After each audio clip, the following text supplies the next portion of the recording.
நன்றி நன்றி நன்றி நன்றி விமல்குமார், நன்றி விமல்குமார். நண்பர்கள் அனைவருக்கும் என்னுடைய அன்பான பணிவான வணக்கங்கள். என் பெயர் ஜான். நான் ஒரு குடிநோயாளி. எல்லாம் வல்ல இறைவனோட அருளாலையும் தோழமையில் இணைந்து செயல்படுவதால் நான் பெற்றுக்கொள்ளக்கூடிய அனுபவம் தெம்பு நம்பிக்கையாலையும் இன்னைக்கு ஒரே ஒரு நாள் நான் குடிக்கல, தெளிவா மன நிறைவா அமைதியா வாழ என்னாலான எல்லா முயற்சிகளையும் செய்து கொண்டிருக்கின்றேன்.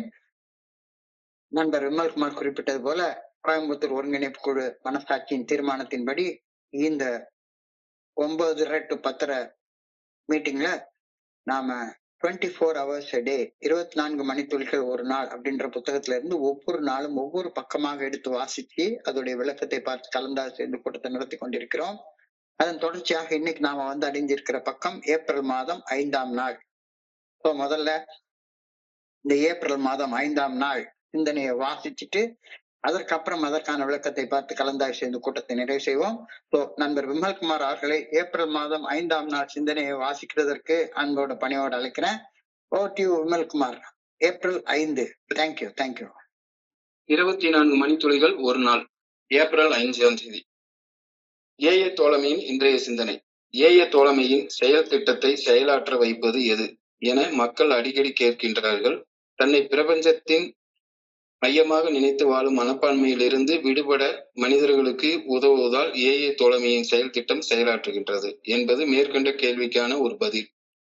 சக மனிதர்களுடன் கொள்ளும் தோழமையையும் இறையர் பேராற்றலது நல்ல ஒழுங்கான வழிகாட்டுதலுக்கு பணிந்து செயல்பட்டு வாழ்வதால் பெற்றுக்கொள்ளும் சக்தியையும் சார்ந்து வாழ ஏஏ தோழமையின் செயல் திட்டம் நமக்கு கற்பிக்கின்றது. தோழமையிலும் பிரார்த்தனையிலும் பிறருடன் இணைந்து பணி செய்வதிலும் தன்னலத்தை ஒரு மனிதன் மனதில் இருந்து மறக்க வைப்பதால் ஏஏ தோழமையின் செயல் திட்டம் செயலாற்றுகின்றது. மேற் சொன்ன விஷயங்கள் நான் மனத்தெளிவுடன் தொடர்ந்து வாழ எனக்கு உதவுகின்றனவா? இன்றைக்கான தியானம். இறையர் பேராற்றலின் நல்ல ஒழுங்கான வழிகாட்டுதல் மட்டுமே மனிதர்கள் தங்களுக்குள் கொள்ளும் மனித உறவுகளை திறமையாக விளக்கி கூற வல்லது என்பது உண்மை. தங்களுக்குள் இயல்பாகவே மிக நெருக்கமான அன்புறவு கொண்டு வாழும் மனிதர்கள் தங்களுக்குள் நிலவும் அன்புறவின் அடிப்படை காரணத்தை விளக்கி கூற முடியாதவர்களாகவே இருப்பார்கள். இறையர் பேராற்றலது நல்ல ஒழுங்கான வழிகாட்டுதல் மனிதர்களது வாழ்வினுள் நுழைந்து அவர்களது வாழ்வை அன்புறவால் கட்டுப்படுத்துவது விவரித்து கூற முடியாத ஒரு அற்புதமான ஆற்றலாகும். மனிதர்கள் ஒவ்வொருவரும் வித்தியாசமான குணாதிசயங்கள் உடையவர்கள். இறையர் பேராற்றல் ஒன்று மட்டுமே மனிதர்கள் தங்களுக்கு இடையே பேசிக்கொள்ளும் மொழியின் அர்த்தத்தை புரிந்து கொள்ள வல்லது. இரு மனிதர்களுக்கு இடையில் நிலவும் அன்புறவை ஆண்டவனின் ஆற்றலால் மட்டுமே விளக்கி கூற முடியும். இங்கு நான் மனித மனதில் உருவாகும் அற்புதமான மாற்றங்களை காண்கின்றேன். வாழ்வின் உண்மையான விளக்கங்களை அறிகின்றேன். இன்றைக்கான பிரார்த்தனை. இறையர் பேராற்றலுடன் சரியான உறவு முறையை நான் கொண்டிருக்க வேண்டும் என அன்புடன் வேண்டுகின்றேன். என் சக மனிதர்களின் குணாதிசயங்கள் குறித்து அறிவை இறையர் பேராற்றல் எனக்கு விளக்குவதால் மனிதர்களை புரிந்து கொண்டு அவர்களுக்கு பணி செய்து வாழ வேண்டும் எனவும் வேண்டுகின்றேன். சார், நன்றிங்க சார். நன்றி நன்றி நன்றி நன்றி விமல்குமார், நன்றி விமல்குமார், நன்றி நன்றி நன்றி நன்றி. நண்பர்கள் அனைவருக்கும் மீண்டும் ஒரு முறை என்னுடைய அன்பான பணிவான வணக்கங்களை தெரிவித்துக் கொள்றேன். என் பெயர் ஜான். நான் ஒரு குடிநோயாளி. எல்லாம் வல்ல இறைவனோட அருளாலையும் தோழமையில இணைந்து செயல்படுவதால் நான் பெற்றுக்கொள்ளக்கூடிய அனுபவம் தெம்பு நம்பிக்கை ஆகியவற்றாலும் இன்னைக்கு ஒரே ஒரு நாள் நான் குடிக்கல, தெளிவா மன நிறைவா அமைதியா வாழ என்னாலான எல்லா முயற்சிகளையும் செய்து கொண்டிருக்கின்றேன். தோழமையில இணைஞ்சதுக்கு அப்புறமா ஆரம்பத்துல நான் வர்றப்ப ஒரு அமைப்பாக, ஒரு நிறுவனமாக, ஒரு அமைப்பாகத்தான் நான் பார்த்தேன். ஏங்கிற அமைப்புல போய் நான் இணைஞ்சிட்டா எனக்கு எல்லாம் கிடைக்கும் அப்படின்ற எண்ணம் தான் எனக்கு இருந்துச்சு. காலத்தின் ஓட்டத்துல ஒண்ணு புரிஞ்சுது. அதுல கீழே நின்று தண்ணி குடிச்சா கூட தோழமையில ஒரு ஒருங்கிணைப்பாளராக, ஒரு தலைவனாக, ஒரு ஆளுமை மிக்க தலைவனாக மாறுவது முடியவே முடியாது அப்படின்றது காலம் போக போக தெரிஞ்சுது, தெளிவா தெரிஞ்சுது. காரணம் என்னன்னா, தோழமை என்பது ஒரு அமைப்பு அல்ல, அது ஒரு நிறுவனம் அல்ல, அது ஒரு ஸ்தாபனம் அல்ல, அதை யாரும் ஸ்தாபிக்கலாம் முடியாது. எல்லா நடவடிக்கைகளுக்கும் இறைவனை அதிகாரி. இதெல்லாம் போக போக நினைச்சுது, தெரிஞ்சுது. நான் தோழமையில எத்தனையோ குழுக்கள் நிறுவப்படுவதற்கு காரணமாக அமையலாம். எவ்வளவோ புத்தகங்களை படிச்சுட்டு விளக்க உரை சொல்லலாம், என்னென்னமோ சர்வீஸ் எல்லாம் செய்யலாம். ஆனா என்ன செஞ்சாலும் சரிதான், நான் என்ன மையமாக வச்சு ஏஐ தோழமை சுத்தி வரவே வராது. ஏஐ தோழமையில ஒரு ஆளுமை மிக்க தலைவனாக நான் மாறுவது முடியவே முடியாது அப்படின்றது காலம் போக போக தெரிஞ்சுது. எனக்கு 100 ஸ்பான்சி கூட இருக்கலாம். அதுக்காக நான் அவங்களுக்கு எல்லாம் தலைவனாக மாறுறதுன்றது என்னை நானே ஏமாற்றிக் கொள்ளக்கூடிய ஒரு விஷயம். நான் ஏஐ தோழமையில என்னென்னைக்கும் ஒரு நம்பிக்கை பெற்ற வேலைக்காரனாக செயல்பட முடியுமே தவிர, இங்க நான் என் சக மனிதர்களை அதிகாரம் செய்யக்கூடிய ஆளுமை மிக்க தலைவனாக மாறுவது சாத்தியப்படவே படாது. முடியவே முடியாது. ஆனா என்னுடைய சராசரி மனுஷ மனம், நான் குடிநோய் வசப்பட்டு வாழ்ந்த அந்த காலகட்டங்கள்ல, எனக்கு எப்பவுமே ஒரு மையமான இடம் வேணும். எனக்கு எப்பவுமே மையமான ஒரு இடம் வேணும். எல்லோருடைய கவனமும் என் மேலேயே தான் இருக்கணும். கல்யாண வீடா இருந்தா நான் தான் மாப்பிள்ளையா இருக்கணும். சாவு வீடா இருந்தா நான் தான் பொணமா இருக்கணும். இதுதான் என்னுடைய குழந்தைத்தனமான மனநிலையாக இருந்துச்சு. எல்லாருடைய கவனமும் என் மேலதான் விழணும். இது ஒரு சின்ன குழந்தையுடைய மனநிலை. என்னைய கவனி அப்படின்றதுக்காக தான் குழந்தை அழும்.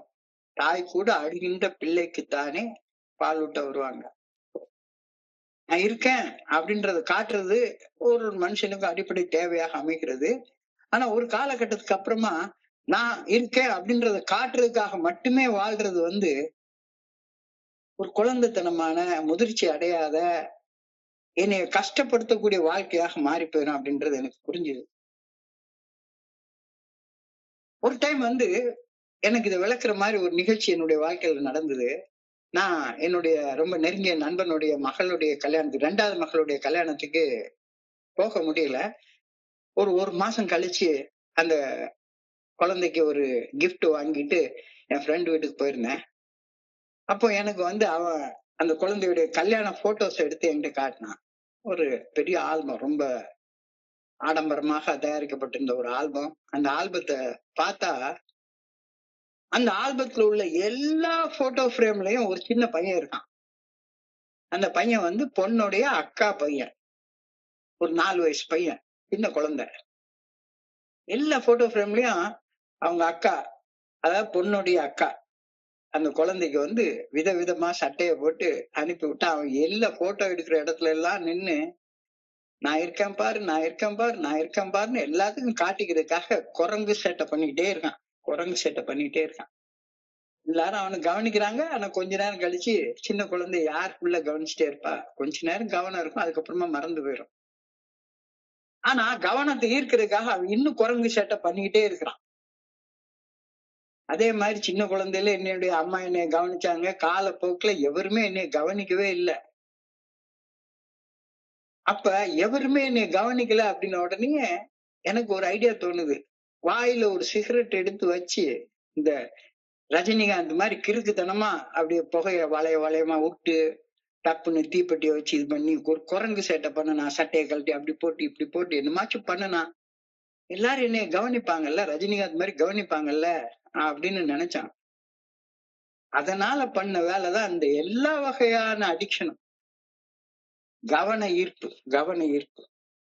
இந்த கவன ஈர்ப்புக்காகவே தான் நான் செயல்பட்டுக்கிட்டே இருந்திருக்கேன். இந்த கவன ஈர்ப்புக்காக மட்டும்தான் செயல்பட்டுட்டே இருந்திருக்கேன்.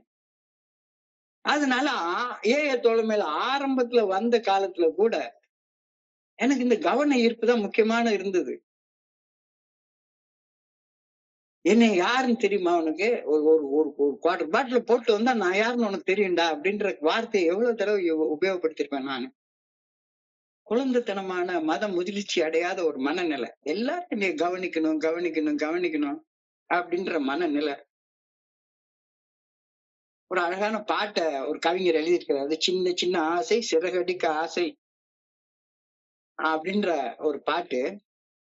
அந்த பாட்டுல ஒரு வரி எழுதியிருக்கிறாரு.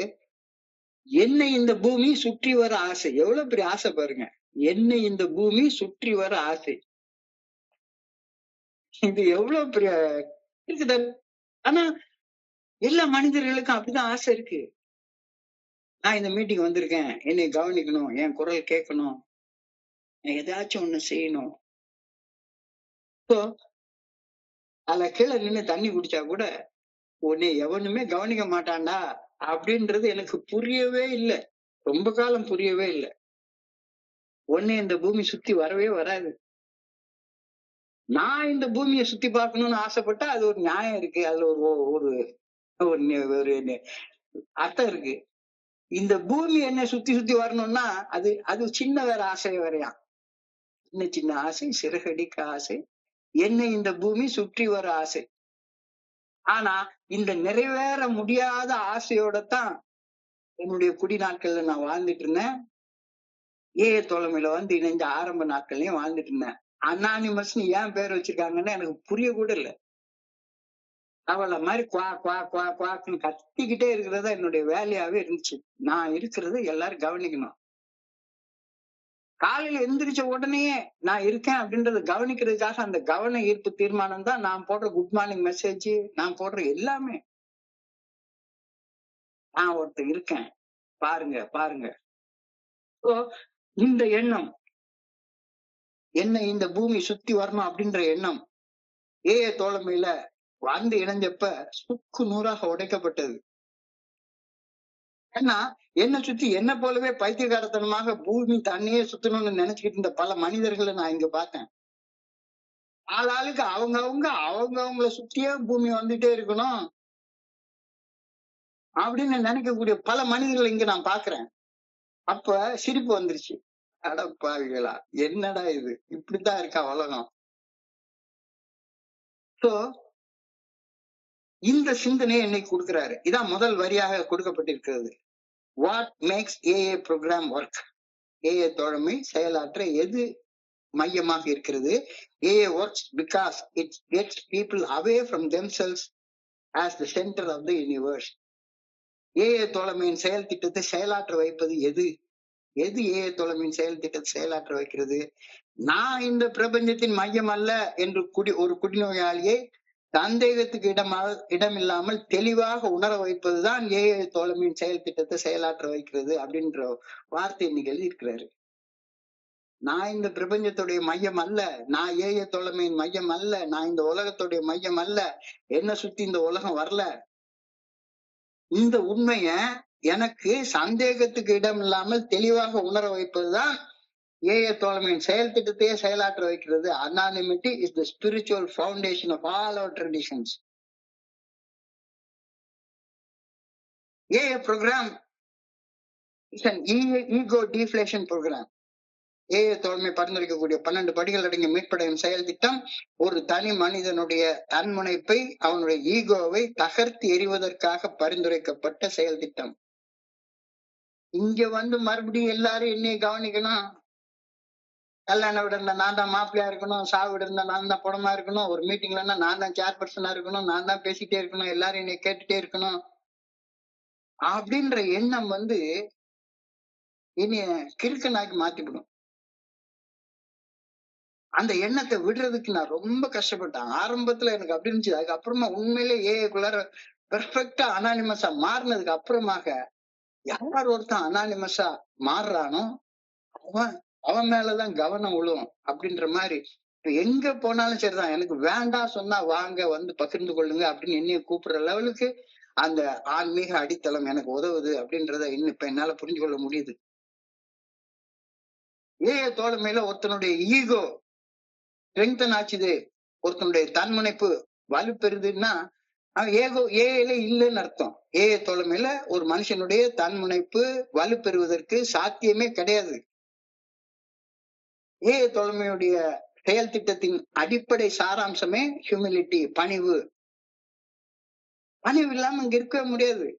நீ எத்தனை தலைக்கெல்லாம் நின்று தண்ணி குடிச்சாலும் சரிதான், ஒரு பர்டிகுலர் ஸ்டேஜுக்கு மேல எத்தனை கூட்டம் பேசு, என்ன பேசு, உனக்குள்ளார நீ வாழ்ற வாழ்க்கை மட்டும்தான் உனக்கு சாஸ்வதமானது. அடுத்தவங்களுக்கு தலைவனாக நீ ஏஏ தோழமையில ஆகவே முடியாது. ஆனா நான் 100 ஸ்பான்சி வச்சிருக்கேன், நான் 100 குழுக்களை ஆரம்பிச்சேன் அப்படின்னு உன் தலையில ஒரு கனத்தை நீ ஏத்திக்கிட்டேன்னா அது நீ ஏஏ தோழமையில செய்யக்கூடிய ஒரு, இன்னை ஏஏல எல்லாரும் கவனிக்கணும் அப்படின்றதுக்காக நீ செயல்படவே படாத அப்படின்ற கருத்தை நீ சொல்றாங்க. Get away from being the center of the universe. Get away from being the center of the universe. இந்த பிரபஞ்சத்தின் மையமாக இருக்கும் நினைவை மனதில் இருந்து துடைத்து எறிந்து விடு. அப்படின்னா அர்த்தம் என்ன?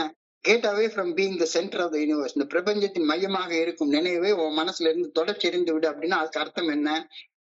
தன்முனைப்போட இந்த உலகை காண்டு இந்த பிரபஞ்சம் என்ற முழுமையில நான் ஒரு சின்ன டஸ்ட் துகள் மாதிரியான ஒரு உயிர் அப்படின்ற கோணத்துல இந்த உலகத்தை பாரு.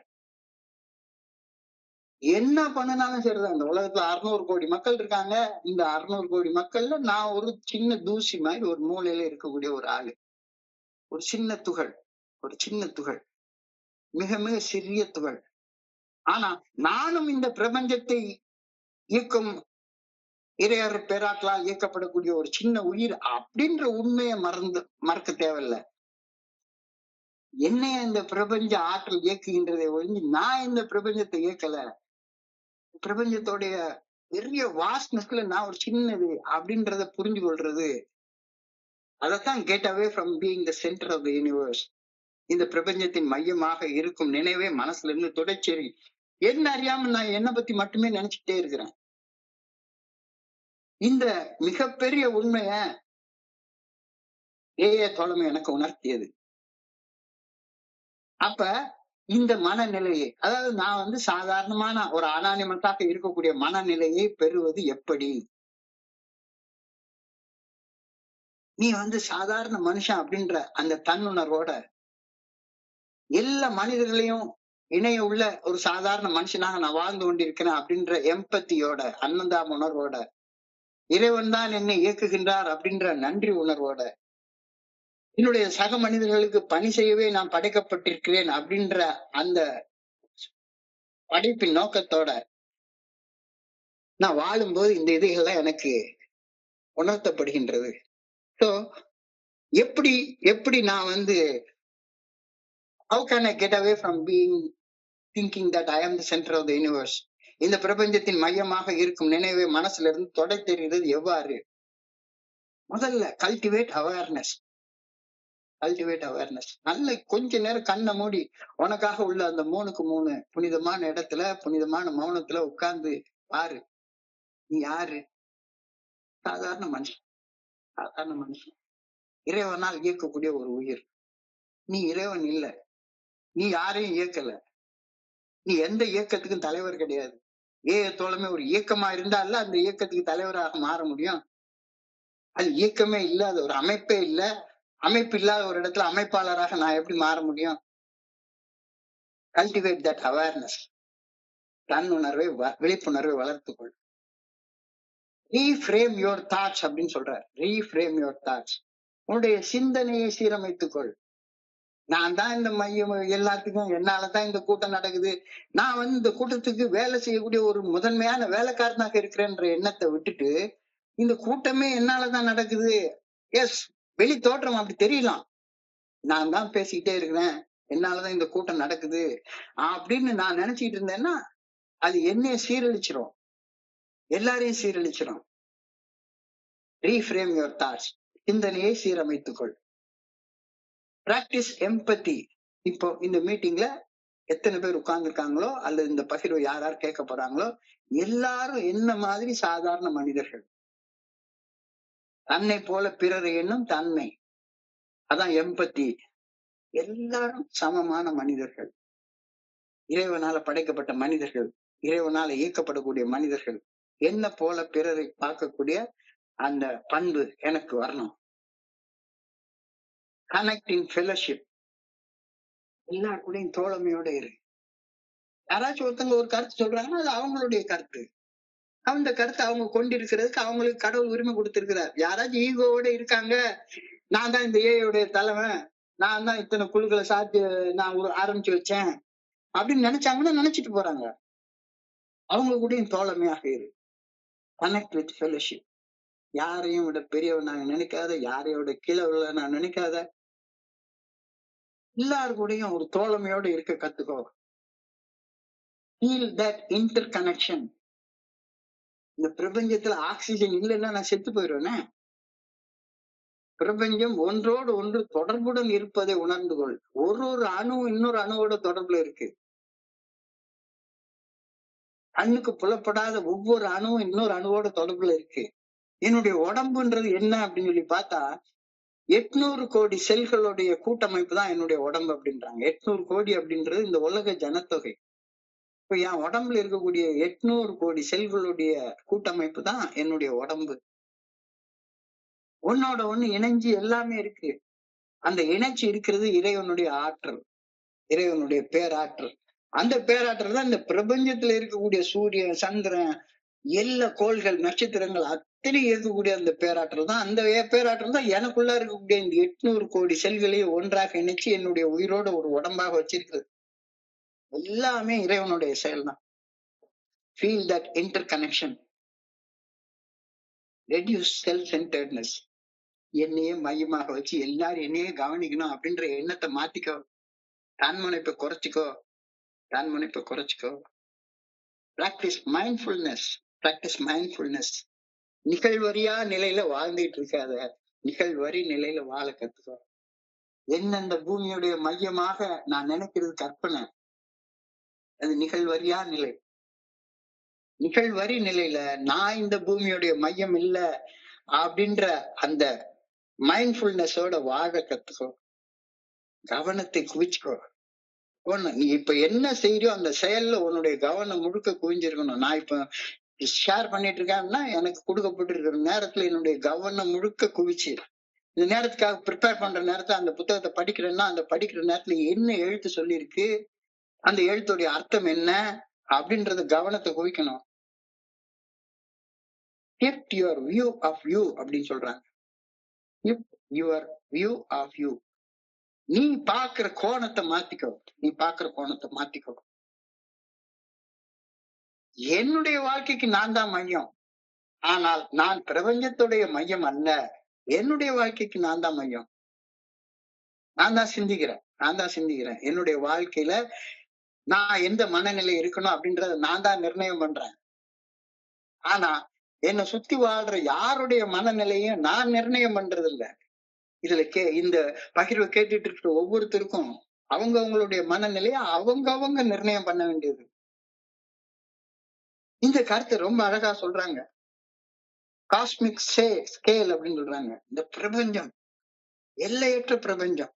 Contemplate in the vastness of space.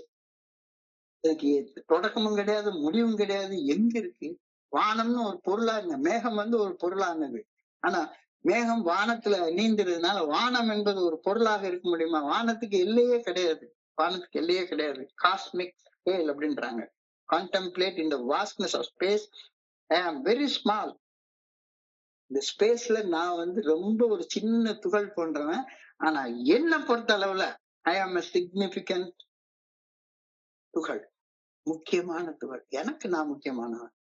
ஆனா பிரபஞ்சம், அந்த பிரபஞ்ச ஆற்றல்னாலதான் நான் இயங்கிக்கிட்டே இருக்கிறேன் அப்படின்றத புரிஞ்சுக்கோ. எப்பயாச்சும் ஒரு நேரம் என்ன யாராச்சும் கவனிக்கணும், என்ன புகழணும் அப்படின்னு சொல்லி நான் நினைச்சேன் அப்படின்னு சொன்னா, challenge those egocentric thoughts. யாராச்சும் என்னை புகழ்ந்தாலும் அதை கடவுளுக்கு கொடுத்துரு, யாராச்சும் என்னை இகழ்ந்தாலும் அந்த இகழ்ச்சியும் கடவுளுக்கு கொடுத்துரு. Challenge your egocentric thoughts. இது எல்லாமே சொல்ற நேரத்துலதான் எனக்கு புரியுது. Seek positive influence. நான் மேல் நோக்கி வளர்றது என்னுடைய வாழ்க்கையுடைய இதா இருக்கணுமே ஒழிஞ்சு வளர்ச்சி எனக்கு மட்டுமே சொந்தமானது. என்னுடைய மனைவியோட வளர்ச்சி அவங்களுக்கு சொந்தமானது, என்னுடைய பிள்ளையோட வளர்ச்சி அவங்களுக்கு சொந்தமானது. நான் யாரையாச்சும் கொஞ்சம் இன்ஃப்ளூயன்ஸ் பண்ண முடியுமே தவிர யாருடைய வளர்ச்சிக்கு நான் காரணமாக அமைய முடியாது. அனைவருடைய வளர்ச்சிக்கும் இறைவன் தான் காரணமாக அமைய முடியும். நான் எல்லாருக்கும் ஒரு பாசிட்டிவ் இன்ஃப்ளூயன்ஸ உண்டு பண்ணலாமே ஒழிஞ்சு ஏன் தலையில இருக்கக்கூடிய முடியோடைய ஒரு மில்லிமீட்டர் கூட என்னால வளர்க்க முடியாதுன்றது நிதர்சனமான உண்மையாக இருக்கிறப்ப நான் போய் என்னை இந்த பூமி சுற்றி வர ஆசை அப்படின்னு நான் பாட்டுக்கு கிறுக்குத்தனமா யோசிச்சுட்டு இருக்கிறது என்ன வகையில அப்படின்னு புரியுது. Feeling like the center of the universe can lead to isolation and despair. Feeling like the center of the universe can lead to isolation and despair. நல்லா பார்த்தோம்னா பில்டப்ல அவருடைய சொல்றாரு, நான் இந்த ஆரம்பிச்சேன் அப்படின்ற அந்த எண்ணம் வந்து 1971 அவர் இறக்குற நேரத்துல எல்லாம் அவரோட தனிமை உணர்வுக்கும் டெஸ்பேருக்கும் கொண்டு போனதாக அவரே எழுதுறாரு. Feeling like the center of the universe can lead to isolation and despair. நான் இந்த பிரபஞ்சத்தின் மையம், சென்டர் அப்படின்ற உணர்வு என்னுடைய தனிமை உணர்விற்கும் டெஸ்பேர் விரக்திக்கும் மூல காரணம். என்னடா வாழ்க்கை இது, ஒண்ணும் இல்ல வாழ்க்கையில அப்படின்ற விரக்திக்கும், அந்த எப்ப பார்த்தாலும் மூஞ்ச தூக்கி வச்சுட்டு ஒரு மன கசப்போட வாழ்றதற்கு ஏன் காரணம்னு பார்த்தா, நான் இந்த பூமியுடைய மையம்னு அப்படி நான் நினைச்சுட்டே இருக்கிறேன். நான் இல்லைன்னா எதுவுமே இயங்காதுன்னு நினைச்சுட்டே இருக்கிறேன். நான் என்ன ஒரு வேலைக்காரனாக நினைக்கல, என்ன ஒரு ஆளுமையாக நினைச்சுக்கிட்டு இருக்கிறேன். இதான் பிரச்சனை, இதான் பிரச்சனை. Breaking free from egocentric thoughts fosters deeper connection, reduces anxiety about others' opinion, and helps me to contribute more meaningfully to the world. தன்முனைப்பை தகர்த்தெறிவதால் சக மனிதர்களுடன் நான் கொள்ளக்கூடிய உறவு மேம்படுகின்றது, மன கவலைகள் மாறுகின்றது, மன கவலைகள்ல இருந்து விடுபட்டு வாழ்வது குறைகின்றது, கவலைப்படாம வாழ்றது அதிகரிச்சுக்கிட்டே போகுது. அடுத்த மனிதர்கள் என்னை பற்றி கொள்ளக்கூடிய கருத்து எனக்கு தேவையே கிடையாது. இன்னைக்கு கூட ஒரு நண்பர் சொல்றாங்க, பிக் புக் ரீடிங்னு பண்றாங்க. ஒவ்வொருத்தரும் அவங்களுடைய கருத்தை சொல்றாங்களே ஒழிஞ்சு, இப்ப நான் என்னுடைய கருத்தை சொல்றேன், அவ்வளவுதான். என் கருத்து மேல இன்னொருத்தர் இன்னொரு கருத்தை கொண்டிருந்தாருன்னா அது அவருடைய ஒப்பீனியன். அந்த ஒப்பீனியனை பத்தி நான் வந்து எனக்கு டிஃபரெண்டான ஒரு ஒப்பீனியன் வச்சிருக்கிறாரு, உன் பேச்சுக்கு அப்படின்னு சண்டை போடுற அந்த மனநிலை குழந்தைத்தனமான மனநிலை.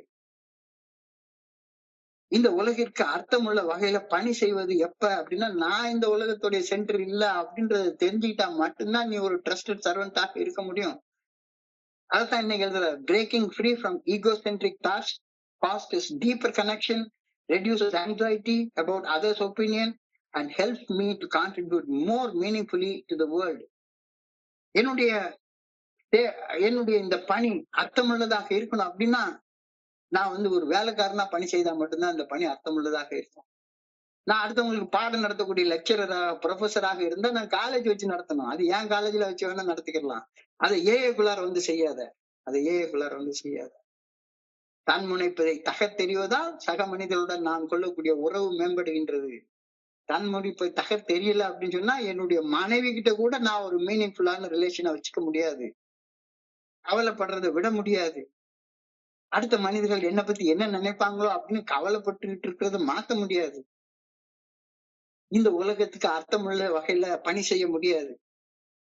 நான் இந்த பூமிக்கு சொந்தக்காரன் கிடையாது. நான் இந்த பூமியில படைக்கப்பட்ட ஒரு சாதாரண படைப்பு. இந்த பூமியில படைக்கப்பட்ட அனைத்து படைப்புகளுக்கும் பணி செய்து வாழக்கூடிய பொறுப்பை எனக்கு கடவுள் கொடுத்திருக்கிறாரு.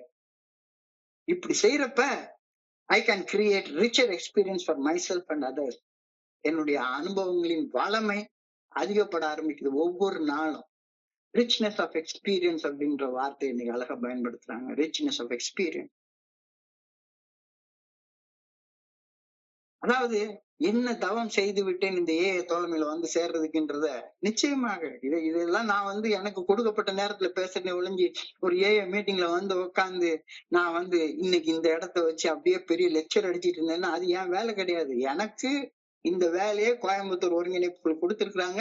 இந்த பக்கத்தை நான் படிக்கிறேன், காலையில இருந்து ராத்திரி வரைக்கும் படிச்சிருக்கேன்.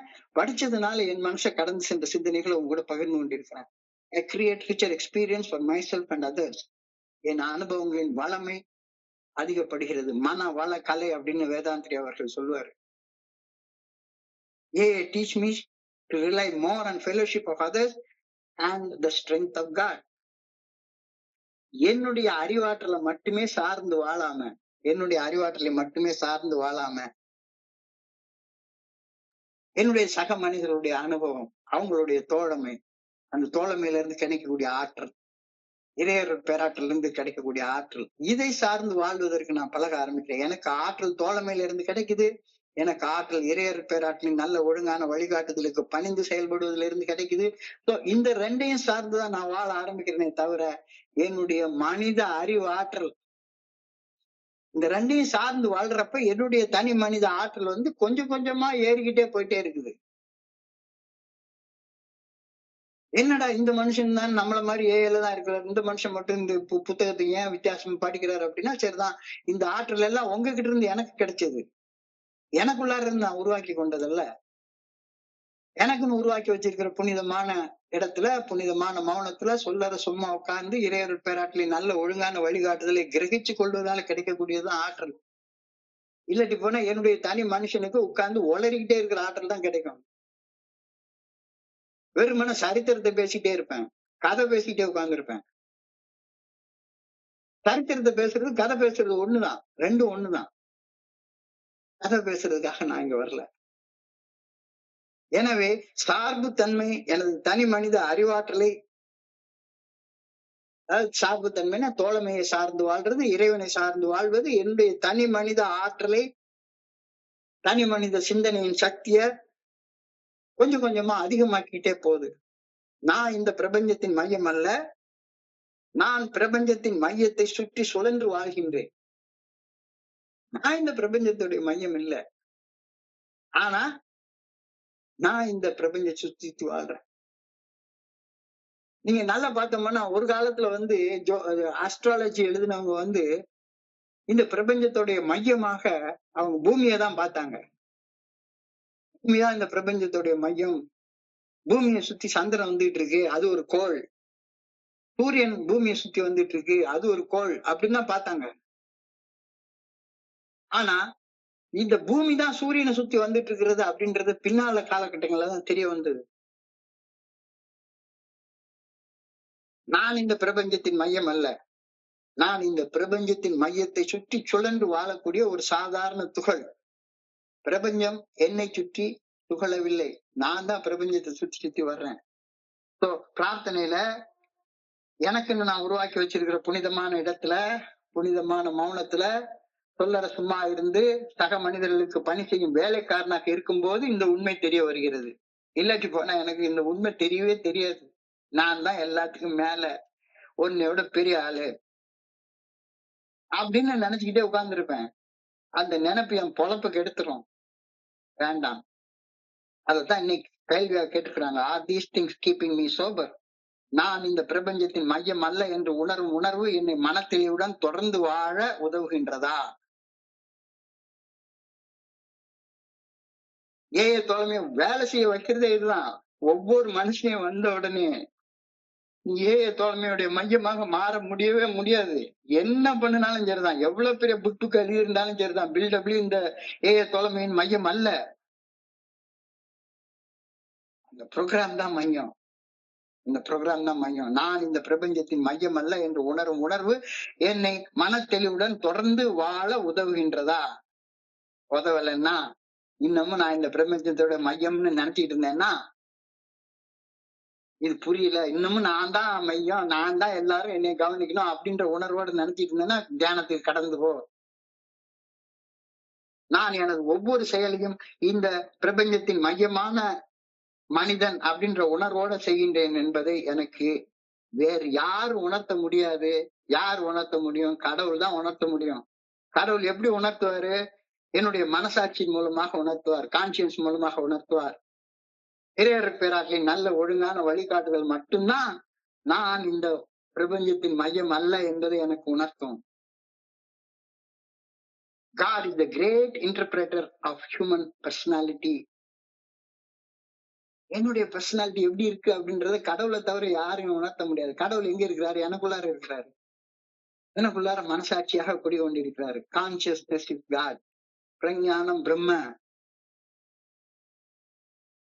சோ மனசாட்சியின் குரல் சொல்லணும், ஏய் நீ யாரு, எப்படிப்பட்ட மனுஷன், ஒவ்வொரு இடத்துக்கு இந்த இடத்துக்கு தகுந்த மாதிரி என்ன மாதிரிலாம் வேஷம் போட்டுட்டு இருக்க அப்படிங்கிறது உனக்கு தெரியும். சோ நான் எனது ஒவ்வொரு செயலையும் இந்த பிரபஞ்சத்தின் மையமான மனிதன் என்ற உணர்வுடன் செய்கின்றேன் என்பதை எனக்கு வேற யாரும் உணர்த்த முடியாது. கடவுள் தான் உணர்த்த முடியும். கடவுள் எப்படி உணர்த்துவாரு? மனசாட்சியின் மூலமாக உணர்த்துவாரு. இறையருள் பேராற்றலின் நல்ல ஒழுங்கான வழிகாட்டுதல் மனசாட்சியின் மூலமாக எனக்கு உணர்த்தும். இல்லடா, மூலையில போய் மூடிட்டு உட்காரு, மூலையில போய் மூடிட்டு உட்காரு. God is the great interpreter of all human personalities. உனக்குள்ளார என்ன நடக்குதுன்றத அவர் காட்டுவாரு. இல்லைன்னா நான் பாட்டுக்கு குவா குவா குவா குவாக்குன்னு கூவிட்டே உட்கார்ந்துருப்பேன். மிக நெருக்கமான அன்புடன் வாழும் இரு மனிதர்கள், நிறைய மனிதர்கள் நம்ம பார்க்கிறோம். இப்ப நான் என்னுடைய ஸ்பான்சிக்கு வந்தாங்கன்னா அவங்க ஸ்பான்சி கூட நானும் அன்போட தான் பேசுவேன், எல்லாம் பண்ணுவேன். மிக நெருக்கமான அன்புடன் வாழும் இரு மனிதர்கள் நிறைய இந்த உலகத்துல சாதாரணமா நம்ம பார்க்கிறோம். ஆனாலும் ஒவ்வொரு மனுஷனுடைய உள் மனதில் இருக்கக்கூடிய சிந்தனைகள் வெளி உலகத்துக்கு தெரியவே தெரியாது. அவன் மனசுக்குள்ளார ஈகோவோட நான் என்னாலதான் இந்த கூட்டம் நடந்துட்டு இருக்குன்னு நினைச்சிட்டே உட்கார்ந்துருப்பான். Even personalities who are the nearest together have much in their natures that remain hidden. தெரியவே தெரியாது, தெரியவே தெரியாது. 50 வருஷம் சேர்ந்து வாழ்ந்த தம்பதியரா இருப்பாங்க. ஒருத்தர் மேலாண்மை செய்து வாழத்தான் முயற்சி பண்ணிட்டே உட்கார்ந்துருப்பாங்க. ஒருத்தருக்கு பணி செய்து வாழக்கூடிய ராஜ வாழ்க்கை வாழ்றது தெரியவே தெரியாது. பணி ஏற்று வாழக்கூடிய பிச்சைக்கார வாழ்க்கையை வாழ்ந்துட்டு நான் பெரிய வாழ்க்கை வாழ்ந்தேன்னு உலகத்துக்கு வேஷம் போட்டு காட்டிக்கிட்டே உட்கார்ந்துருப்பாங்க. Even personalities who are meant together, who are nearest together, have much in their natures that remain hidden. They remain sealed books to each other. வெளியே காட்டிக்கிறதே கிடையாது. அதனாலதானே பிரச்சனை. நான் 4வது ஸ்டெப்ல எடுத்த விஷயத்துல என்னுடைய மனைவிட்ட காட்டிக்க முடியுமா? காட்டிக்க முடியுமா? சரியப்பா, 4வது ஸ்டெப்ல எடுத்ததை காட்டிக்கிறல. அது அந்த காலத்துல நடந்த விஷயம். விட்டு போச்சு, விட்டுருவோம். நேத்தைக்கு 10,000 ரூபாய் எடுத்துட்டு பக்கத்து வீட்டுக்கு பொண்ணோட போயிட்டு வந்தியா, அதை மனைவிட்ட சொல்லிட்டா போன. இன்னமும் ஆனா என் மனைவி நான் நேசிக்கிறேன் அப்படின்னு உலகத்துக்கு நடிப்பு. அன்பான செயல்களை கூட ஒரு மனிதன் ஆணவத்தை தனக்குள் யாருக்கும் தெரியாமல் மறைத்து வைத்துக் கொண்டு செய்ய முடியும். ஹிடன் ஐடென்டிட்டி உள்ள அன்பான செயல்களை கூட உலகத்துக்கு அப்படியே அன்பாக அப்படியே உட்கார்ந்து பெரிய டாபிக் மீட்டிங் எடுக்கிறேன், அப்படியே எவ்வளவு பெரிய மனுஷன் எடுக்கிறேன். இந்த செயல்களை கூட உள்ளுக்குள்ளார ஆணவத்தை மறைச்சு வச்சுட்டு செய்ய முடியும். அதனால யார நீ ஏமாத்துற? உன்னை நீயே ஏமாத்துக்கிற. அந்த ஏமாத்து வேலை வேண்டாம். காலம் போக போக உன்னைய கருவேப்பிலைய மாதிரி தூக்கி தூர போட்டுருவாங்க. உனக்கு நீ இம்பார்ட்டண்டா இருக்கணும்னா ஒன்ன மட்டும் புரிஞ்சுக்கோ. பூமி ஒன்ன சுத்தி வரல, நீதான் பூமியை சுத்தி வர்ற அப்படின்ற ஒரு சின்ன உண்மையை புரிஞ்சுக்கோ. அன்பான செயல்களை கூட ஒரு மனிதன் ஆணவத்தை தனக்குள் யாருக்கும் தெரியாமல் மறைத்து வைத்துக் கொண்டு செயல்பட முடியும். இறையர் பேராற்றல் நல்ல ஒழுங்கான வழிகாட்டுதல் மனசாட்சியின் மூலமாக மட்டுமே வெளிப்படுத்தப்படுகின்றது. உனக்கு தெரியும் இன்னும் ஆணவ மனநிலையில நீ செஞ்சிட்டு இருக்கியா அல்லது பணியோட மனநிலையில செஞ்சிட்டு இருக்கியா அப்படின்னு. நீ மட்டும் இது போதும். யாருக்காகவும் நடிக்காத. மனசாட்சிக்கு பணிந்து செயல்படாம மனம் போன போக்குல செயல்பட்டு வாழும் வரை என் மனசுக்குள்ளார மறைத்து வைத்து இருக்கும் செயல் நோக்கங்களை நான் வெளி உலகத்துக்கு வெளிப்படுத்தவே மாட்டேன். வேஷம்தான். வேஷம் போட்டு எவ்வளவு காலம் கடைசியில பார்த்தா என்னடா எதுவுமே மாற மாட்டேங்குது அப்படின்னு சொல்லி பார்த்தா, ஏன்னா நான் என்னுடைய தன்முனைப்பை உடைக்கவே இல்லை. மறுபடியும் என்ன யாராச்சும் ஸ்பான்சரா கேட்டேன். யாரும் நிறைய நண்பர்கள் இப்பெல்லாம் வந்து சார் ஸ்பான்சர் ஆயிடுங்க. என்னால ஸ்பான்சர் பண்ண முடியாது, நல்லா தெரியும். எத்தனை 100 பேருக்கு எப்படி நான் ஸ்பான்சர் பண்ண முடியும்? ஒவ்வொருத்தருக்கும் ஒரு நாளைக்கு 1/2 மணி நேரம் 1 மணி நேரம் பேசிட்டு இருந்தோம்னா நான் எப்படி பண்ண முடியும்? தெரியும். ஆனாலும் கூட என்னைய ஸ்பான்சர் பண்றீங்களான்னு கேட்கிறப்ப மண்டைக்குள்ளார ஒரு சின்னதா ஒரு ஹார்மோன் சுரக்குது.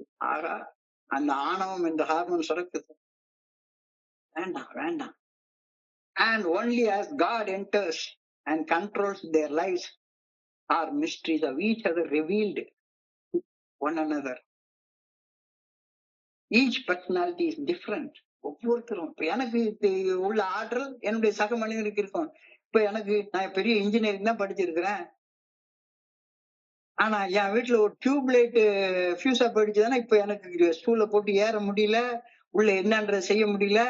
ஒரு எலக்ட்ரீஷியனை தான் கூப்பிட வேண்டியிருக்கு. என் வீட்டுல பைப்பு சொட்டுக்கிட்டே இருக்குது, ஒரு பிளம்பரை தான் கூப்பிட வேண்டியிருக்கு. எனக்கு என்ன சமையலும் பண்ண தெரியல. சமையல் பண்ணணும்னா ஒரு சாப்பாட்டு கடைக்கு போக வேண்டியிருக்கு, அல்லது மனைவியை தான் சார்ந்து இருக்க வேண்டியிருக்கு.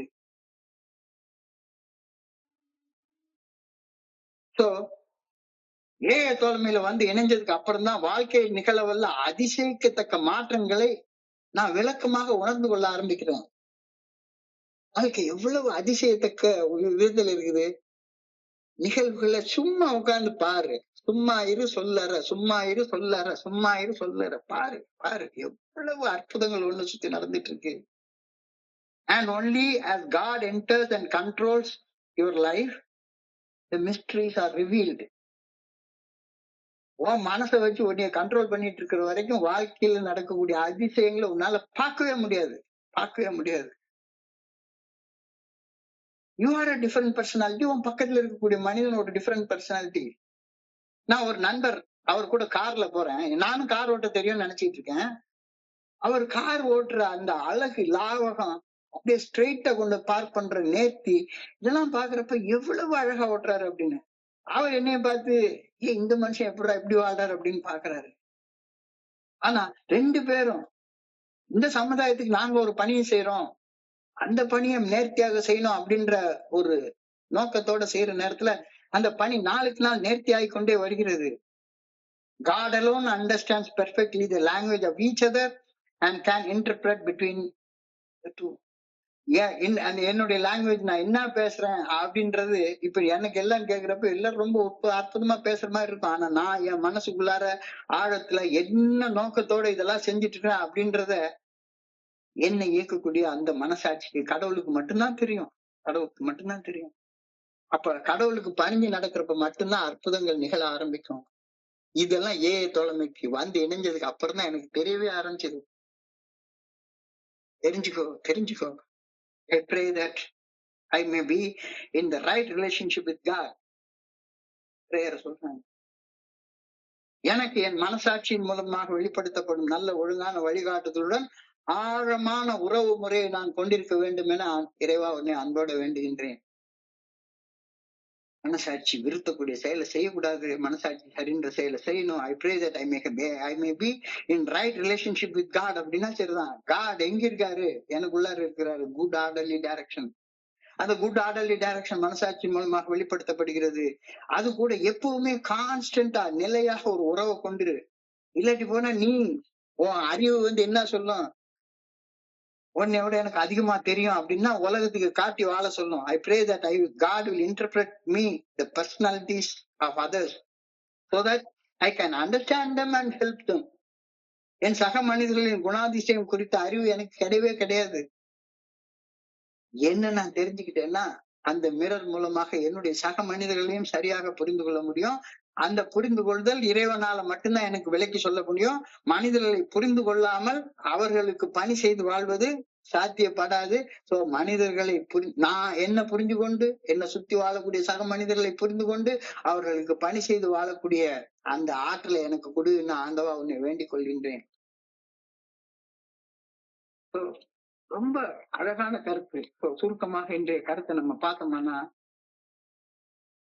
எல்லாம் தெரிஞ்சுக்கோ. தலைக்கீழ நின்று தண்ணி குடிச்சா கூட ஏஐ தோழமையுடைய பிரசிடென்டா நீ மாறவே முடியாது. பில் டபிள்யூ மாறல, நீ எங்கிட்டு இருந்து மாற போற?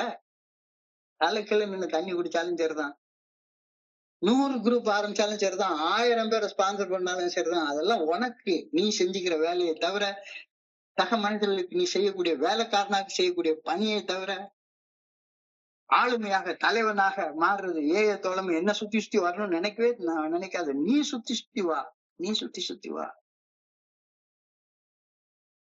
எல்லா இடத்துலயும் நீயே மையமாக இருக்கணும்னு நினைக்கவே நினைக்காத, நினைக்கவே நினைக்காத. Cultivate that awareness. தன்னுணர்வு, விழிப்புணர்வை வளர்த்துக்கொள். Reframe your thoughts. சிந்தனையை சீரமைத்துக்கொள். Practice empathy. உன்னை போல பிறரை காணும் பக்குவத்தை வளர்த்துக்கொள். Connect with fellowship. தோழமையோட இணைந்து செயல்படு. Feel the interconnectedness of the universe. எல்லாமே பிரபஞ்சமே ஒன்றோட ஒன்று தொடர்போட இருக்கிறது. நீயும் தோழமையோட தொடர்பு கொள். Reduce self centredness. தன்முனைப்ப சுத்தமா வச்சுக்காத. Practice mindfulness. கவனத்தை குவித்து செயல்படு. நீ இந்த உலகத்தை பார்க்கும் பார்வையை மாத்திக்கோ. உன் வாழ்வுக்கு நீ மையம், ஆனா நீ இந்த பிரபஞ்சத்துடைய மையம் இல்ல. இந்த பிரபஞ்சம் ரொம்ப பெருசு. Cosmic scale, contemplate in the vastness of the universe. இவ்வளவு பெருசு. ஒரு சின்ன தூளு, சின்ன தூசி, சின்ன தூசி.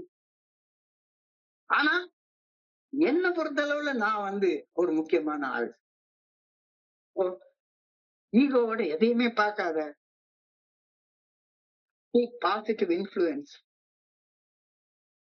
நீ மட்டும் ஒன்னையே feeling that you are the centre of the universe leads you to isolation and despair. விரக்தியா வாழ ஆரம்பிச்சிருவார். என்னை எல்லாரும் கவனிக்கணும்னு நினைச்சிட்டு அனானிமஸா இல்ல அப்படின்னு சொன்னா, அதனாலதான் நம்ம ஃபெலோஷிப்புக்கு ஆல்கஹாலிக்ஸ் அனானிமஸ் பேர் வச்சிருக்காங்க. அனானிமஸா இல்லைன்னா உனக்கு அடித்தளமே இருக்காது. எப்ப பார்த்தாலும் கவலைப்பட்டுட்டு இவன் சரியில்லை அவன் சரியில்லைன்னு ஊர் முழுக்க பேசிட்டு அலைய போற. Breaking free from egocentric thoughts focuses on deeper connection, reduces anxiety about others' opinion and helps me to contribute more meaningfully to the world. என்னுடைய பணி அர்த்தமுள்ளதாக இருக்கணும் அப்படின்னு சொன்னா, நான் இந்த ஒரு யூனிவர்ஸோடைய சென்டர் கிடையாது, நான் கடவுள் கிடையாது, நான் கடவுளால படைக்கப்பட்ட ஒரு வேலைக்காரன் அப்படின்ற அந்த இது that create richness of experience for myself and others. Learn that ஃபெலோஷிப்ல இருந்துதான் ஸ்ட்ரென்த் கிடைக்குது. இறைவனுடைய நல்ல ஒழுங்கான வழிகாட்டுதலுக்கு பணிந்து வாழ்ந்துதான் ஸ்ட்ரென்த் கிடைக்குது அப்படின்றத புரிஞ்சுக்கோ. பிரார்த்தனையில, தியானத்துல, புனிதமான இடத்துல, புனிதமான மௌனத்துல சொல்ல சும்மா அமர்ந்திருந்து பாக்குறப்ப நீ சென்டர் ஆஃப் த யூனிவர்ஸ் இல்லைங்கிறது உனக்கு புரியும். நான் இந்த பிரபஞ்சத்தின் மையம் அல்ல என்று உணரும் உணர்வு என்னை மனத்தெளிவுடன் தொடர்ந்து வாழ வைக்கின்றதா? வாழ வைக்கலன்னா நல்லா புரிஞ்சுக்கோ, கடவுள் தான் உனக்கு எதை உணர்த்துவாரு. அந்த கடவுள் உனக்குள்ளார இருக்கிறார். உன்னுடைய மனசாட்சியின் மூலமாக உனக்கு தெரியும், நான் இந்த பிரபஞ்சத்தின் மையம் அல்ல அப்படின்றது தெரியும். சின்ன குழந்தையா இருந்தப்ப அது இருந்திருக்கலாம். வளர வளர இன்னுமா அதே குழந்தைத்தனமாலாம் இருந்துட்டு இருக்காத. லைக் அண்ட் சைல்டிஷ் ரெண்டுக்கும் உள்ள வித்தியாசத்தினுடைய குருஜி சொல்லுவாரு. குழந்தைய போல இரு, குழந்தைத்தனமாக இருக்காத. அப்ப and only as God enters and controls your life, mysteries are revealed. அற்புதங்கள் அப்பதான் தெரியும். அற்புதம் நடக்கிறதுல அற்புதம். நான் இன்னைக்கு சாப்பிடுற சாப்பாடு ஜீரணிக்கிறது அற்புதம். நான் சுவாசிக்கிற பிராணவாயு உள்ள போய் ரத்தத்தை சுத்தம் பண்ணி வெளியே ஒரு கார்பன் டை ஆக்சைட வெளியே வர்றது ஒரு அற்புதம். இது எல்லாத்தையும் இறைவன் செய்யறாரு அப்படின்றத உணர்றதுனால மட்டும்தான் அற்புதங்களை உன்னால உணர முடியும். தோழமையில இணைந்ததுக்கு அப்புறமாகவும் இந்த அதிசயத்தக்க மாற்றங்களை நீ விளக்கமாக வெளிப்படுத்தலைன்னா தோழமையில மறுபடியும் ஏன் தூங்கிட்டே வாழ்ந்துட்டு இருக்க? குடிச்சுட்டு வாழ்ந்த வாழ்க்கையவே ஏன் தோழமையில வாழ்ந்துட்டு இருக்க?